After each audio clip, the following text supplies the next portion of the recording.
Welcome to the Remarkable Retail Podcast, Season 3, Episode 2. I'm Michael LeBlanc. And I'm Steve Dennis. Well, in this episode, Steve, we wanted to focus on the thinking around post-COVID, the post-COVID era, as we turn our minds to that. You wrote a great article in Forbes, actually kind of a lengthy article. It was a great Too read. long is what you're saying? Well, no, it's longer than your average Forbes article, which are kind of snack size, but it looked like you were really starting to get that framework, post-COVID framework. What did you call it? The hybridization of retail. So, right. We're going to get into that in the episode. But when you were putting fingers to keyboards, give me a top line. What were you thinking, just to give a preview of what's to come in the episode?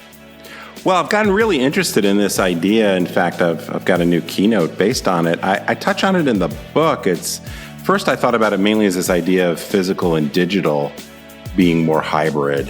But then as I started to think about it more, I saw this hybridization appearing in a number of places. Physical stores becoming more hybrid, supply chain, go-to-market strategies with different formats. So I've just been kind of delving into that and seeing some of the trends and trying to organize it in a little bit different way. So I got some of that out in the Forbes article. There's, believe it or not, a few things I left out that I would have liked to include because it was getting quite lengthy. So in this episode, we get to, as we say, unpack that a little bit. Well, before we get to the episode, we should probably talk about anything that's struck your attention or grabbed your attention in the retail news. I have a question for you. Are you a fan of the movie Scarface by Al Pacino? Scarface. Remember that movie? Are you a fan? I do. I actually had a big pile of stuff in front of me that I cleared off before we shot the episode. But yes, I am. Well, there's a scene in it which I love, which is how he says, "I'm making moves. He's coming from nothing and he's making moves." It feels like that's the theme for what's happening in retail now, right? The COVID era is, largely behind us. And I see a bunch of moves happening. Some moves should have been done years ago that kind of jumped out, but other moves are starting to get interesting. And that's what's grabbed my attention. What do you think? Anything jump out at you? Yeah, there's a lot of activity. I mean, which we've touched on a little bit. A lot of store openings that are going on the part of traditional players and digitally native brands. We're seeing a lot of partnerships. So Nordstrom announcing, I guess last week or this week, acquisition and partnerships with ASOS and some of their brands, which I think is part of stuff we've gotten into before, which is just some of these originally online-only brands need that physical presence, whether it's their own stores or partnering up with people like Nordstrom, Target, et cetera. But it's also, I think, an interesting strategy on the part of retailers to go out and find these brands that are relatively new, innovative, maybe attract a younger customer. In Nordstrom's case, that's a challenge, but also give retailers a point of differentiation compared. It's not products that can easily be shopped on Amazon, for example, or they're not brands that are carried at your most direct competitors. So I think it makes a lot of sense. Well, I mean, that's a great point. It's like they're a captive brand, right? Because if you're not on Amazon, we know Amazon's now the biggest fashion retailer, but fashion is more like apparel, right? Basics, basically. They're a big basics retailer. So that's a nice place, I think it feels like, for Nordstrom to play. One thing that grabbed my attention, we talked about it off mic, was this big global investment into Flipkart, which is in India. And it caught my attention because my pension invested in it. The Canadian pension plan was a big investor in it. So it caught the Canadian attention that, making moves globally. To me, it feels like that we're going to enter. Look, and you got to partner with somebody. It's not unusual for partnerships to be happening all year long, right? Sure. But I just feel like there's going to be a lot happening. Some of it is, should have happened maybe 2 years ago or longer. But the other thing I wanted to get your feedback on was eMarketer put out some results on e-commerce, some very interesting results, I thought. And you said you had a couple of takeaways from it. So what was your observation about their latest numbers? Well, folks may be familiar with eMarketer. They do a lot of forecast statistics, research in e-commerce in particular. So they updated their forecast this week for the U.S. e-commerce market. And there were a few things that jumped out. And I guess we'll put the link in the show notes so people can see, because my my holding up the chart probably isn't going to work too well, or maybe we can insert a PowerPoint slider or something. But to no one's surprise, big spike in e-commerce sales last year. Starting to see it, or at least the forecast is that it will moderate quite a bit this year. Not totally unexpected, but I'd say the big takeaway in terms of the overall numbers is that they predict we're largely going to get back to kind of the pace we have seen for really a decade, which is e-commerce growing in the vicinity of 15% year over year. Brick and mortar sales, despite the retail apocalypse narrative, still positive, though barely. So the share is changing, but we're really going to get into be at a higher level by virtue of the pandemic, but kind of settle back into a pretty similar pattern. The second thing, and I go into this quite a bit in chapter 6 of my book, Shameless Promotion. The chapter is called "The Future Will Not Be Evenly Distributed," quoting a great Canadian, William Gibson. But among the things I get into that chapter is a lot of times when we talk about, well, e-commerce is 15% of total retail, or 20% or 22% or whatever, that's the entire industry. And what this data shows, which I've known, but they really cull it out or present it in more detail, are the widely different market share penetration depending upon the category. So books, music, games, office supplies, 50, 60, 70% online share. And then you get into like auto parts and grocery, and it's low to mid single digits. So I think most people generally know this, but nobody except Amazon, maybe in Walmart, is in every category. So it's much more important to look at what's going on in your particular category. The other piece, which we've talked about a million times, is there's the aspect that is really pure e-commerce, where the store is not involved, and then there's the e-commerce where stores are very much involved, which maybe brings me to number 3, which is, and this has been pretty true, I think, for a number of years, is that if you look at the top 10 companies in e-commerce, 7 of the 10 are mostly brick and mortar retail. So Amazon, eBay, Wayfair in the top 10 as, more or less pure plays. But then you've got Walmart, Apple, Home Depot, Target, Best Buy, Costco, Kroger as the other big players. And let me give you some Canadian context. So Canada has typically been a bit behind the U.S. for a whole bunch of reasons in adoption. But last year we had about 70 to 75% growth in e-commerce, which is number 2 in the world. Argentina had more growth than us, was 100%. We had a pretty big base to start from. So Canada's just I think had a bigger acceleration. I think if the U.S. moved forward 2 years, we've moved forward 5. All going in the same direction, all the same trends. More similarities and differences. And why do you think that is? Well, the reason I think we were just farther behind, and it gave Canadians a lot of impetus to go do it, try it more often, particularly in grocery. And grocery, 4.2 million Canadians shopped online for grocery last year, according to my podcast partner Sylvain Charlebois for the Food Professor. 4.2 million Canadians. Don't forget, there's only 18 million adult Canadians. Huge. And grocery spins the flywheel. Right. The other thing that is very different is Canada locked down much, much harder. I mean, retailers, non-essential retailers in Ontario, where I am, biggest province, were shut down for 155 days. Closed for 155 days. The malls just opened up last week. Right. E-commerce had an unnatural lift. That waterline's going to settle, but it's not going to settle where it was. I think that's big contributing factors. Yeah, for sure. No, it's interesting. And so, listen, all right, well, this is good. It's summertime. You wouldn't expect us to have any news to talk about, but, it's not not a usual summer.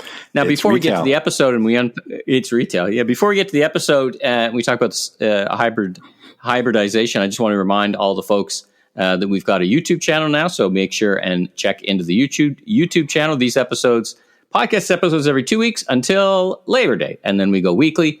And coming up next week, we've got Drew Green, CEO of Indocino, who's done his own deal with Nordstrom, which we're going to talk about. And it's great to have Drew back on the mic. So we're looking forward to that. So without further ado, Steve, let's take the opportunity to dive into this recent article that you published in Forbes, this hybridization of retail. I mean, when I start thinking about retail and its evolution over the past decades, like over the course of our career, it started with basic stores or a catalog, right? You had kind of two ways to order. And then along comes e-commerce, which in its early days, I remember it was just basically like a catalog on steroids, plus people could go and order themselves. But it's really evolved to be so much more. And I think COVID's had a role in if not the evolution itself, the pace of the evolution, the acceleration, as our friend Carl Boutet would say. Right. Yeah, this is an idea. I felt really compelled to write the article for a couple reasons. One is that I think there's some changes that are going on, which we can talk about in more detail in a second, I suppose. But there's some changes that are going on in retail that are really underappreciated. There's so much attention on the acceleration of e-commerce and all things digital that I think we're losing some of the nuances and some of the things that really retailers have to spend more time on. So I wanted to get that word out. But also it was an idea that I explored in my book, but I don't know that I fully got to explore it as much as in retrospect I might have. So, but yeah, if you think about retail, really through the 90s, for the most part, you had two basic ways to shop. 97, 98% of it was go to a store, pick out what you want, take it home with you.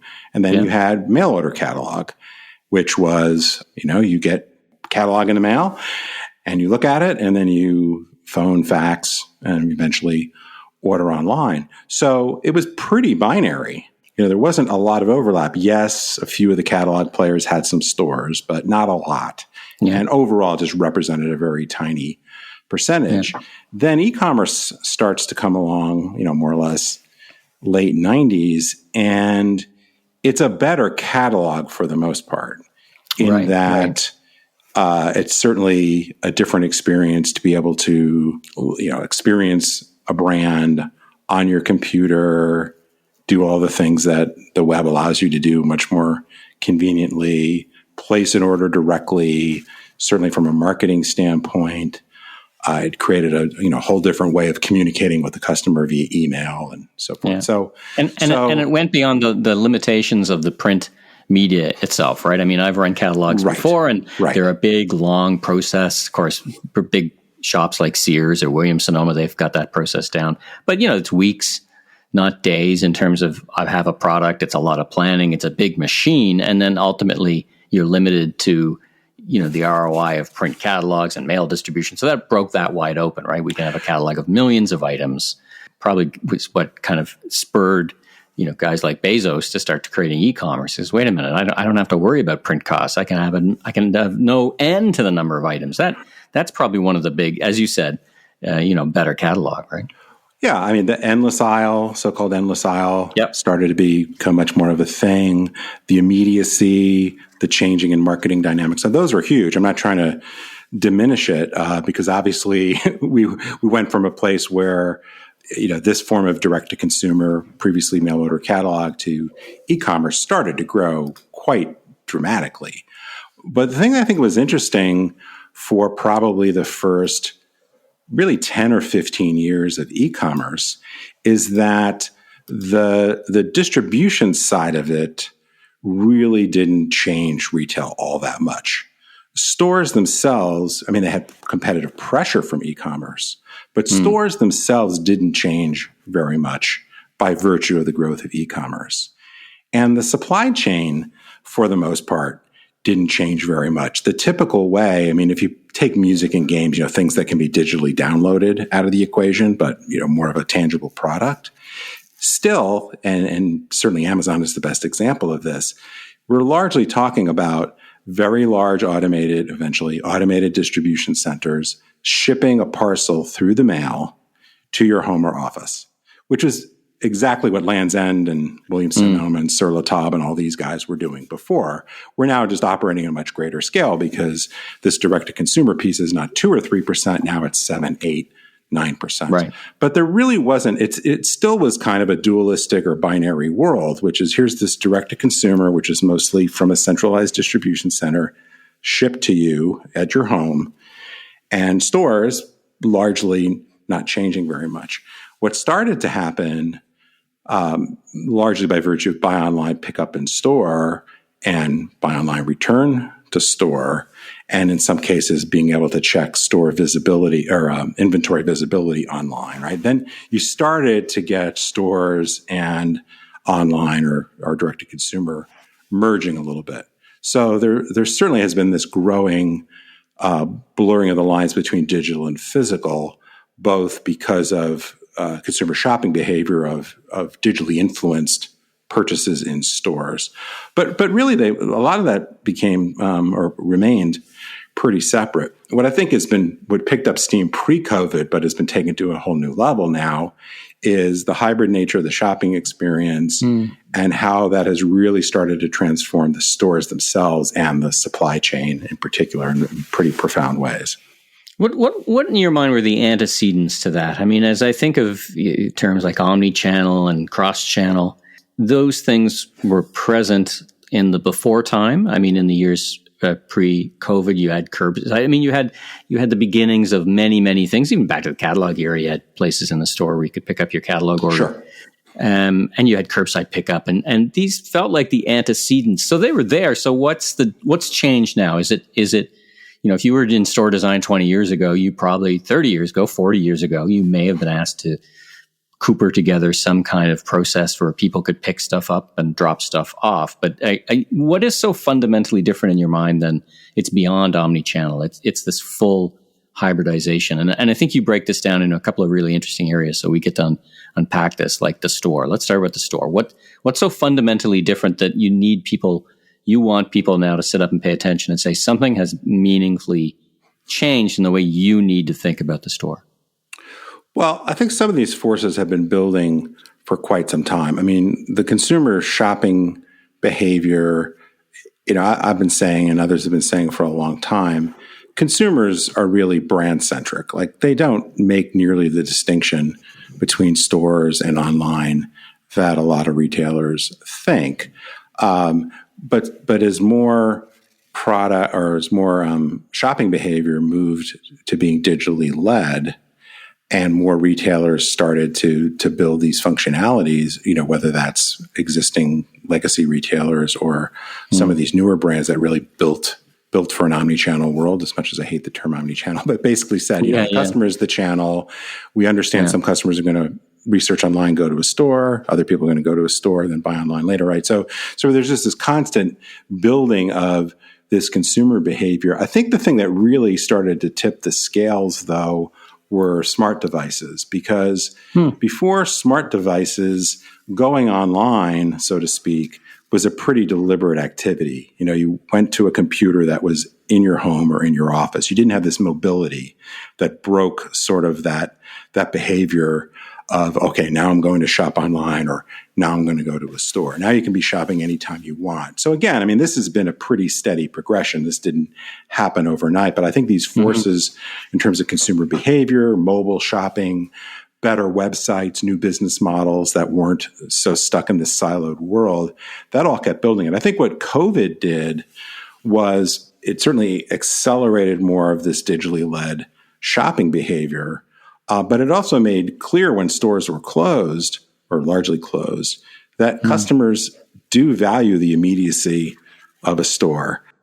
We'll be right back with episode number 2 of Remarkable Retail, Season 3, right after this message. If you're enjoying this interview, you may want to join us for Commerce Next IRL on September 28th, 29th at the New York Hilton Midtown.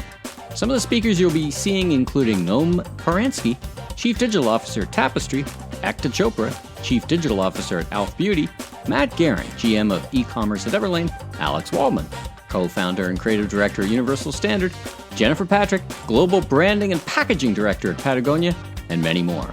Commerce Next IRL will cover themes such as the resurgence of brick-and-mortar retail and its impact on e-commerce, and how to prepare for a cookieless future. We can't wait to get the Commerce Next community together in person, and hope you'll join us. Learn more and register now at commercenext.com. We saw so much curbside pickup, buy online pickup in store type of activity just spike like crazy. and stores had to respond to that.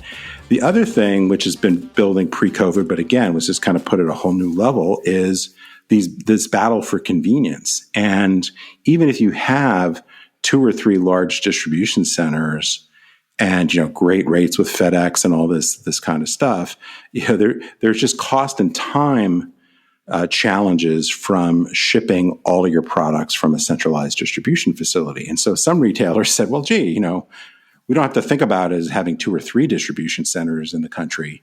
We've got 900 distribution centers or 1,000 distribution centers because we have all these stores. Right.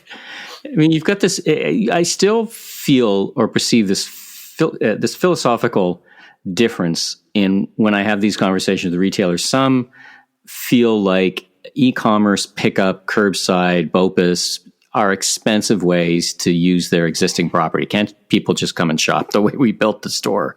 And then I think others are, and this is what feels like you're talking about, others are saying, well, this can be a very inexpensive way to handle the unit economics of shipping, plus give it a strategic advantage. Why do you think it's taking retailers a long time to get sorted on that second way of thinking? I mean, one thing that as I continue to reflect on the COVID era and what it's actually meant, and I don't think we know that yet, is, demand for e-commerce went skyrocketed a couple of years in advance. It was always coming. So, as you know, in the old saying in retail, volume solves some sins. So now you've got some volume that make the things make sense. Is that all that it took? Was it the volumes would go up, or is there more at work here? Well, I think that's certainly kind of rubbed a lot of retailers' face in the challenge, so to speak.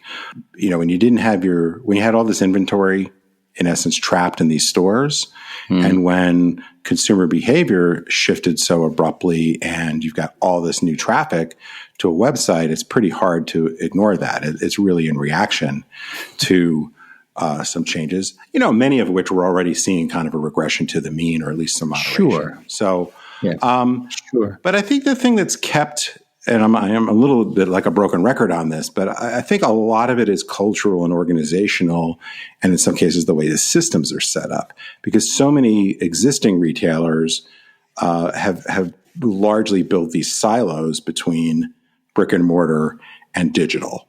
And despite all the discussion of omnichannel for 9 or 10 years, there's still a lot of separation, a lot of metrics that are channel specific, and organization and systems and so forth that have kept these separate.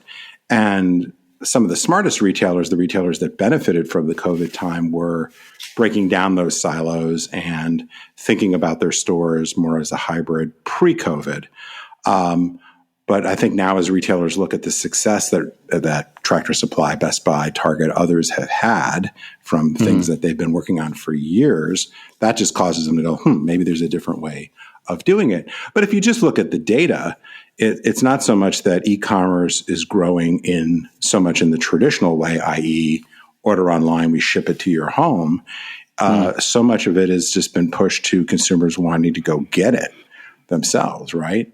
Or retailers just doing the math, and to your point, saying, well, actually, maybe it's cheaper for me to fulfill from a store, or it's cheaper for me to shave a day or two off of delivery time, which is becoming more and more important as a decision criteria. So I think the data is just overwhelming.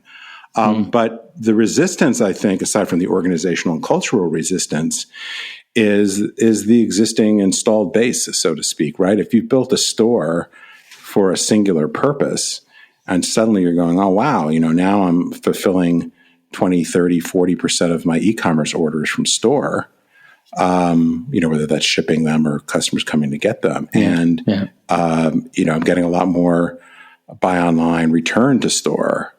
Actually I'm starting to realize the marketing benefits to the brand from my store. Maybe I need to think about how I invest in my stores in a different way. So all these forces have been accumulating. There's plenty of models, I guess, to look at now that are having some success that think about their stores in a different way. So I think there's just waking up to a reality that's been brewing for a number of years. Let's talk about shopping centers not really changing gears, but because you talk about this in the article. Would you agree that there's a future for A-class malls What's your perspective around the future of malls, and then what do they need to do to be part of this future? So I think there are two fundamental dynamics going on with malls. But to answer your question, I'm generally pretty positive, I guess, or at least optimistic towards the A malls. Not everyone, but the majority of them, and generally pretty pessimistic about all the other malls. The first factor is just in general what I talk about in the book, which is that there's been this collapse of the middle. Most regional malls, both in terms of their location and the way they've put together their tenants, are really built for a totally different era that doesn't exist anymore. The change that they would have to undergo is very, very massive. So their ability to reinvent themselves at anything remotely close to what they've been doing, I think is pretty much zero. So most of them are going to get bulldozed or massively repurposed.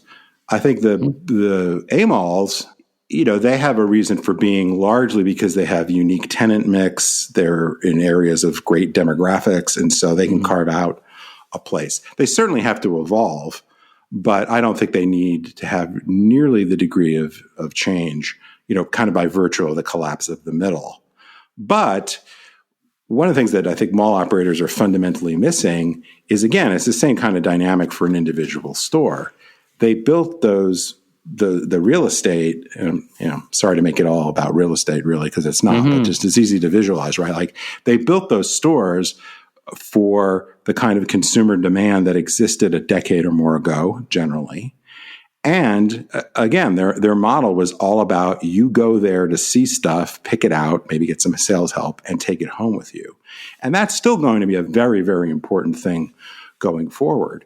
But the entertainment value of malls, the marketing and brand enhancement value of malls, the fulfillment and service role of malls, just like it's changing at stores, it's changing for malls. And most malls have not even come close to dealing with this in terms of having centralized pickup and for online orders, or some of them moved to that in the COVID times. But again, it's they're very built. The other thing that I think affects real estate, not just the malls, but the commercial real estate industry, is they're used to getting paid on a percentage of sales rung up in a store. But if your physical space has a significant role in driving your online business, that's just a flawed formula. You're going to have to figure out how to solve for that and how to invest in those malls with the reality that they're building brands in the trade area, and not all of that is going to be reflected by what gets rung up in that store. Though I guess to their benefit, anything shopped online and picked up in store, I mean, this is where you get into the nuances of who tracks what and what accounts for what. But if I'm in my local, I mean, there's when we go beyond A malls, there's a lot of communities across North America with, very good malls that are B and C, smaller community malls. How can they survive? I mean, could they not earn the revenue from the many, many retailers that are in them, both local and Main Street, and some anchors that generate online revenue shipped to those stores? In other words, can they turn it around? I mean, well, this is where it gets down to some of the specifics. There are certainly some malls that are classified as B malls that could redevelop part of the property, add a hotel, add apartments, add some other things that would take some of the space that's essentially dead and not only earn some income from it, but perhaps generate some incremental traffic. But part of the problem for a lot of malls is there aren't tenants for that space, right? A lot of the sort of usual suspects, whether we're talking about anchors like Sears, JCPenney, and others, are pulling back so much. And a lot of the apparel players that had big presence in malls are also greatly consolidating, and there aren't enough Pelotons and Warby Parkers in the world to take that much square footage. So it is challenging. I certainly think if they've got great real estate and a lot of the good qualities of what makes for good real estate, there are some pretty aggressive re-tenanting things they can do, but it's not going to be going to the usual tenants that have paid the bills for the past decades. It's going to be new sort of tenants, whether that's restaurants or entertainment or something like that. But it's pretty significant, and certainly even a fairly mediocre tenant can generate a fair amount of online business, and if they can figure out a way to participate in that. But I think the challenges for a lot of the real estate is the amount of investment it's going to take to repurpose that. I mean, I'm not trying to be too flip about the bulldozing it, but when you think about how much money it would take to repurpose a mall that's very mediocre, then the question has to be, am I better off bulldozing it and doing something else entirely different with the space? And we're seeing dozens of those right now in the U.S. at least. I don't know so much in Canada or other markets. Yeah. Yeah. I mean, certainly a little bit. I mean, what we see a lot of is food districts, fitness clubs, more of these large format type things. And you've got some really nice B malls that have carved out a nice representation in the community. And it's really then about re-tenanting versus, maybe we're just organically, we're going to have less fashion retailers, particularly after COVID, but maybe they're different types. Maybe they're different types of retailers.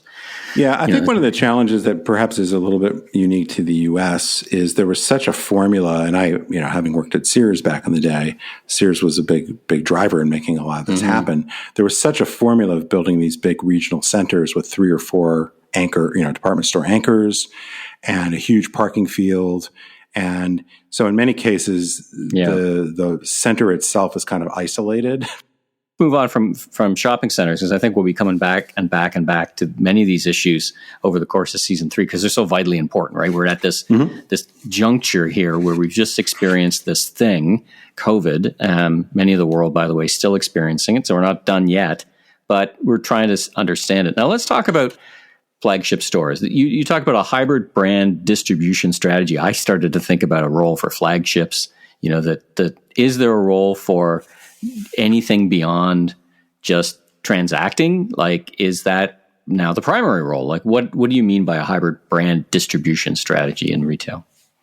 Well, I'll mention briefly before I answer that directly, if you think about at any given store becoming more of a hybrid, so performing the role as advertising, as a service center, the traditional role of going and get stuff and taking it home with you, buy online, pick up in store, all those kinds of things.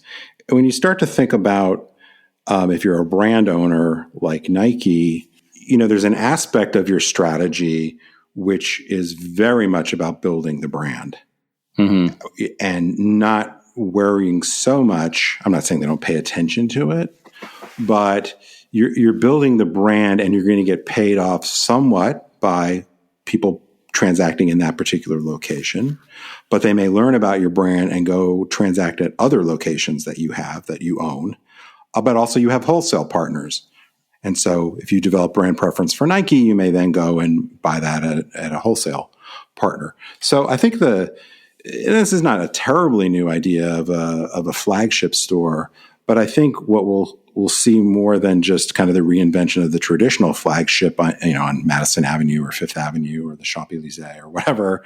I think you'll see this hybrid distribution strategy where brands are saying, okay, we need to think much more carefully about our owned distribution, both our e-commerce and the different formats that we control, but also trying to get the right balance of wholesale partners. And this is a pretty big change. Again, a lot of this goes back to the evolution of e-commerce, where if you were a manufacturer, for the most part, you didn't have any real relationship with the end consumer. But the internet, from a marketing standpoint, but ultimately from a transactional standpoint, has allowed you to sell directly to those end consumers, to get their names, to be able to do your direct marketing stuff. And, that not only gives you more strategic control of your brand, but in many cases, it gives you better economics. So Nike is the poster child for this, but many more manufacturers are really developing their distribution strategy in a much different way than they were just a few years ago, which is, again... It's still a tricky proposition, though. I mean, Nike, it's good to be king. Canada Goose, good to be king.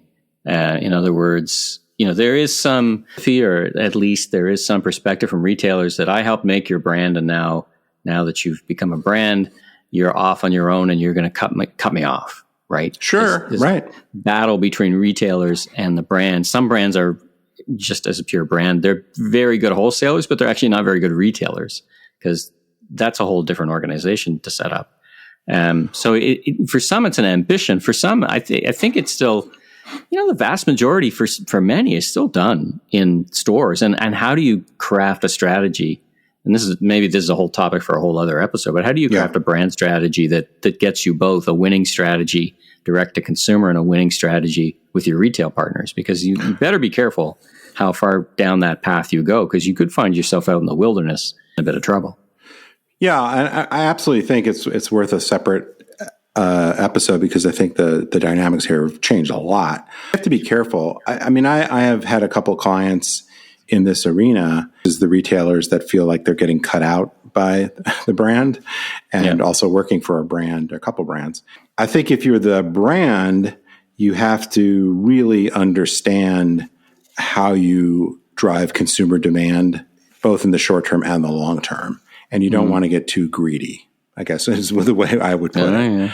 And you got to be something different too, right? So I was on this one site, I won't mention what it is, and they basically sell direct to consumer what they're selling at the retailer down the street.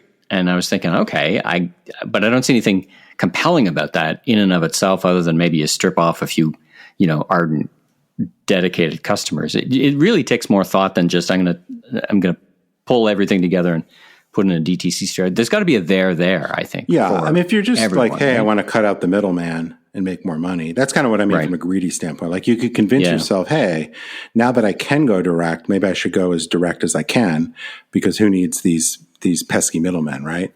If that's your primary orientation, I think you're likely to get yourself into trouble. You really have to understand how you drive demand and think longer term, because clearly plenty of customers value going to a multi-brand retailer. They're not just, the only thing I'm ever willing to buy is Nike or Canada Goose or whatever. So if you narrow your distribution too much, you can really be underdeveloping the brand. Right. The flip side is, if the theme turns on you, right? So you're great now, but brands ebb and flow, right? It's very hard for every brand to have a run without a couple of soft years.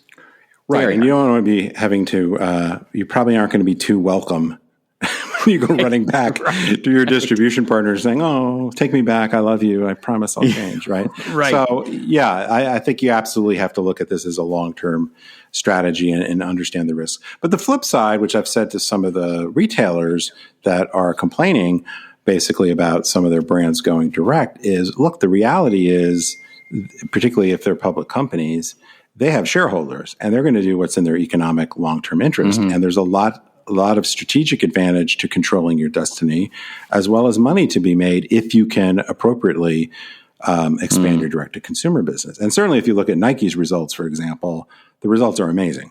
So now that doesn't mean they'll always be amazing, and Nike is a very special kind of brand. So not everybody can try to do what Nike's doing. In fact, very few could. So you have to be very careful. But I think one of the fundamental changes by virtue of e-commerce and by virtue of consumers having this world of choice at their fingertips is that it just allows for a whole different way for consumers to kind of switch things up, to blend what they want.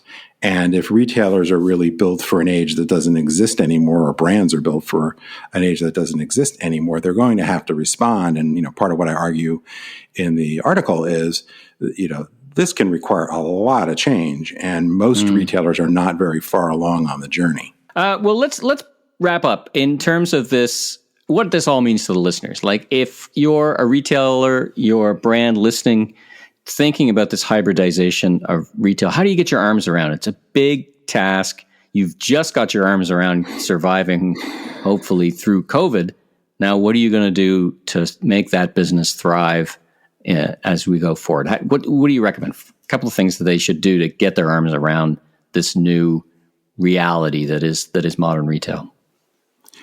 Well, to a certain degree, I think the main piece of advice I would have at both the store level and at the trade area or market level is to really kind of start from scratch and look at consumer behavior, look at what's going on with fulfillment and say, okay, if I had to do it all over again and I was going to open a new store, or let's say I was going to open a new market, how would I ideally deploy in my given store and a given market? So if I were going to build let's just say it's a 30,000 square foot store today, where would it be? How would I configure it? What are the different services and roles that store would have to fulfill with that overall lens of the different roles that stores might be providing for you?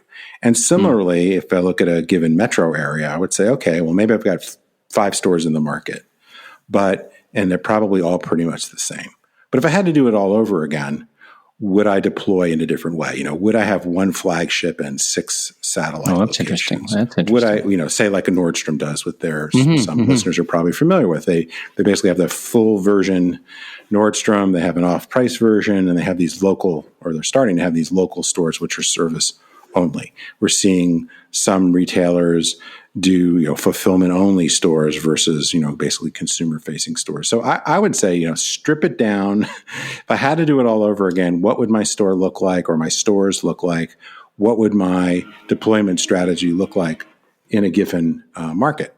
Now, that's probably for many retailers going to be really different from what it looks like today. But I think starting with that blank sheet of paper and thinking about that for the future can provide some really good guidance. And if it turns out that you have a bunch of leases that are coming up or opportunities to perhaps redeploy your real estate in a more significant way, not only, a given type of store format, but like I say, the whole market, at least you've got a sense of where you'd ideally like to get to. And then you can kind of work backwards and start to say, okay, well, in terms of investing capital, in terms of reconfiguring. But then, that's going to lead you, the crazy thing and the complicated thing, which is why I say this is really big and hairy in the article, is that's almost certainly going to lead you to thinking about your supply chain strategy, your technology strategy, your touches everything. Touches everything. Yeah, I mean the role of a store associate, right? Yeah.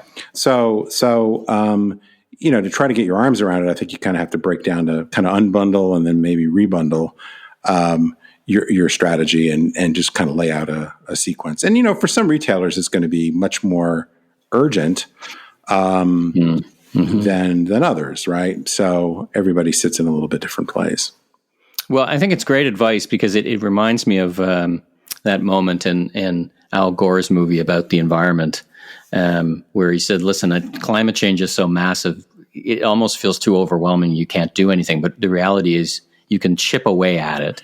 Right. And eventually you reach this point of critical mass where you've not just chipped away at it, you've made a meaningful difference. So start at the beginning, right? How would you reconceptualize the store? What would it look like today? Can we do that in an entire market? Maybe we try, that kind of, take it on one step at a time without getting too overwhelmed by as you say, the big hairiness of it, the enormity of the change. Well, first of all, I think it can definitely inform some testing of formats, or standing up maybe some different fulfillment or what have you. But the worst case scenario, and the thing, frankly, I'm most fearful of, and I've been saying this for a while, but I think as I've dug into this hybridization issue, it creates a different sense of urgency, which is the worst case scenario is you keep trying to polish what you have, which is already decidedly mediocre.